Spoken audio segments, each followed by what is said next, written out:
नमस्कार, स्वागत है आपका द न्यूज पर और मैं हूं आपके साथ शेरन।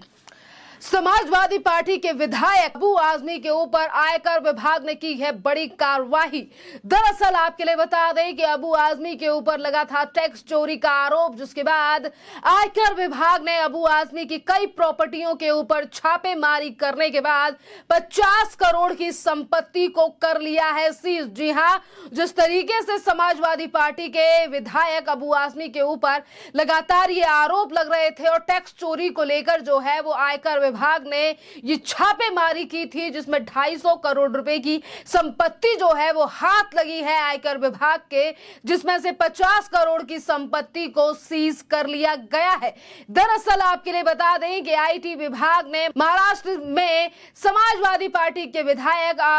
अबू आजमी और उनके कथित सहयोगियों के ऊपर जो है ये कार्रवाई की है और खिलाफ जो है वो जांच शुरू की गई है। तहत बेनामी संपत्ति निरोधक कानून के तहत अंतर्गत वाराणसी में नवनिर्मित फ्लैट और एक भवन परिसर तथा 50 करोड़ रुपए बैंक की जमा राशि को कुर्क जो है वो कर ली है। और इसी के साथ आपके लिए बता दें कि आयकर विभाग के आधिकारिक सूत्रों ने शनिवार को ये जानकारी दी कि विभाग की लखनऊ स्थित बेनामी संपत्ति पर जांच इकाई ने इस जांच के तहत यानी कि इस पूरे मामले के तहत एक सप्ताह पहले ही छापेमारी की शुरुआत की थी। और इससे सबसे पहले छापेमारी जो है वो उत्तर प्रदेश के वाराणसी यानी कि बनारस से लेकर महाराष्ट्र के कुछ हिस्सों में छापेमारी की गई थी। जो अबू आजमी अभी तक ये कह रहे थे कि ये सारा पैसा जो है ये इन्होंने जो है वो बिजनेस से बनाया है, ना ही तो इसमें अंडरवर्ल्ड का हाथ है और ना ही तो इन्होंने ये कोई चोरी चकारी से बनाया है। और आज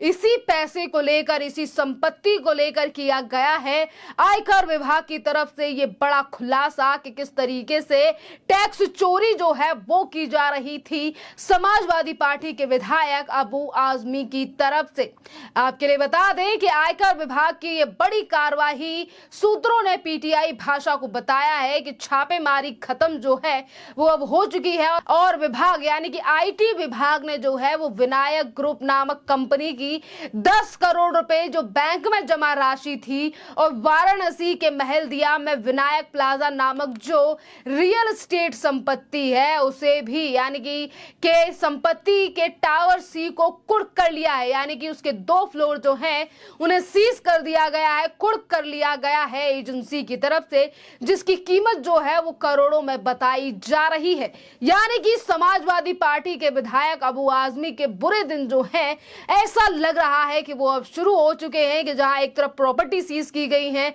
और जो पैसा बैंकों में है उसे भी सीज किया गया है। और इसी के साथ जो सूत्रों के हवाले से खबर सामने आ रही है और सूत्रों के अनुसार गंगा नदी के किनारे स्थित शहर के हमर रोतैया इलाके में स्थित एक वरुण गार्डन परियोजना के तहत निर्मित और जो 45 फ्लैट थे अबू आजमी के, उन्हें भी कुर्क कर लिया गया है एजेंसी की तरफ से। यानी कि सिर्फ महाराष्ट्र ही नहीं बल्कि उत्तर प्रदेश में भी कई संपत्तियों को कुर्क किया गया है। करोड़ों रुपए की संपत्ति जो है वो आयकर विभाग के हाथ लग चुकी है। अब देखना अहम रहेगा क्या इस पर भी राजनीति कर ये कहा जाएगा कि 2024 के चुनाव आ रहे हैं और इसीलिए विधायकों नेताओं को लिया जा रहा है टारगेट पर आपके लिए बता दें कि जिस तरीके से आयकर विभाग जो है ये तमाम कार्रवाई कर रहा है, ये दस्तावेजों के आधार पर कर रहा है, ये सबूतों के आधार पर कर रहा है और शायद इसीलिए अभी तक समाजवादी पार्टी का कोई रिस्पॉन्स सामने नहीं आया है। पर आएगा तो लगातार अब यही बातें जो ये की जा रही हैं, चाहे फिर वो अभिसार शर्मा का मामला हो, संजय सिंह की गिरफ्तारी हो शराब घोटाले में जिसमें ईडी जांच कर रही है, जिसमें करोड़ों के रुपए की हेरफेर की गई है। और अब बारी आ चुकी है समाजवादी पार्टी के विधायक अबू आजमी की। आपके लिए बता दें कि संपत्ति के लिए जो संपत्तियों के लिए स्थायी कुर्की आदेश जारी भी किया गया है। संपत्तियों को बेनामी संपत्ति लेन देन निषेध अधिनियम के प्रावधानों के तहत कुर्क किया गया है। और सूत्रों के मुताबिक हिमर रोतैया परियोजना में ये 2 BHK और 3 BHK फ्लैट कथित तौर पर आजमी के स्वामित्व के हैं और इनकी कीमत लगभग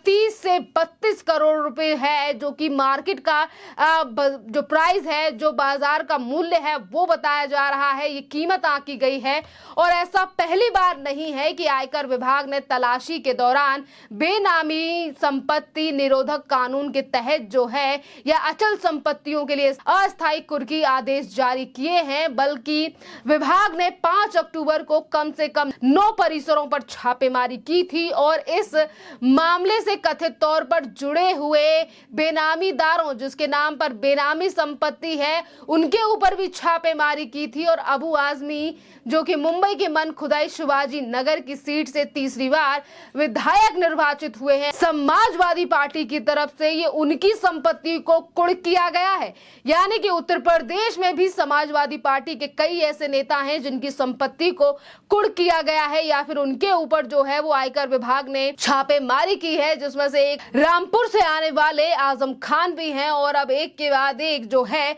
वो इसी तरीके से, या फिर हम कहें कि उत्तर प्रदेश में जिस तरीके से ये बड़ी कार्रवाई की गई है, महाराष्ट्र में ये बड़ी कार्रवाई जो है वो आईटी विभाग की तरफ से की गई है, जहां देश भर में छापेमारी करके इस तरीके से टैक्स चोरी करने वाले या माफियाओं के ऊपर या फिर टैक्स में हेराफेरी करने वाले लोगों के ऊपर अगर छापेमारी की जा रही है, तो इस पर विपक्ष का रोना यही होता है कि 2024 में लोकसभा के चुनाव आ रहे हैं और इसीलिए राजनीति करने के लिए हम पर दबाव बनाया जा रहा है, हमारे साथ गलत हो रहा है। और इसी तरीके के बयान जो है वो हम देख चुके हैं, चाहे फिर हम संजय सिंह की गिरफ्तारी की बात करें जो कि शराब घोटाले में हुई है, या फिर इससे पहले तमाम नेता जो आज सलाखों के पीछे भी हैं इसी करोड़ों के हेरा फेरी को लेकर, पर आज भी विपक्षी पार्टियां सिर्फ और सिर्फ ईडी, सीबीआई और आईटी की जांच को 2024 के चुनावों से जोड़ रही हैं। और बार बार पे कहा जाता है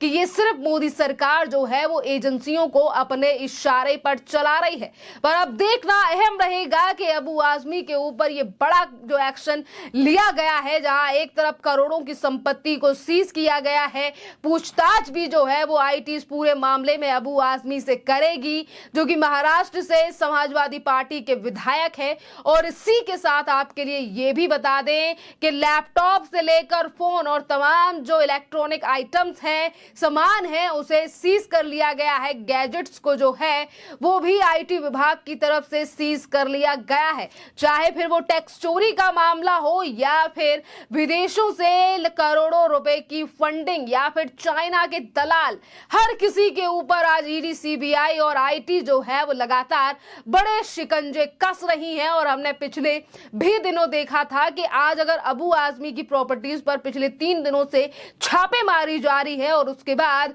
किस तरीके से करोड़ों की संपत्ति को विभागों की तरफ से, आईटी विभाग की तरफ से सीज किया गया है, तो पिछले ही दिनों हमने देखा कि देश के कई राज्यों में जो है वो लगातार इसी तरीके से बड़ी बड़ी छापे मारियां हो रही हैं, जिसमें करोड़ों की संपत्तियां जो हैं वो भी केंद्रीय एजेंसियों की तरफ से सीज की जा रही हैं। अब देखना अहम रहेगा कि जिस तरीके से तमाम जांचों को लेकर या फिर हम कहें कि अगर जब चाइना से पैसे लेकर काम करने वाले दलालों के ऊपर भी जब शिकंजा कसा जाता है, तब भी विपक्ष उस पर राजनीति करता हुआ नजर आता है। पर आज सोशल मीडिया के माध्यम से जनता काफी ज्यादा जागरूक हो चुकी है और आज कौन सही और क्या गलत और क्या एजेंसी कदम उठा रही है, किस फैसले के तहत उठा रही है, किस कानून के तहत उठा रही है, इन तमाम मुद्दों पर आज जनता नजर रखती है। और इसीलिए हर चीज को लेकर सोशल मीडिया पर जनता की तरफ से जवाब भी दिया जा रहा है। खैर, इस पूरे मामले पर आप लोगों की जो भी राय हो,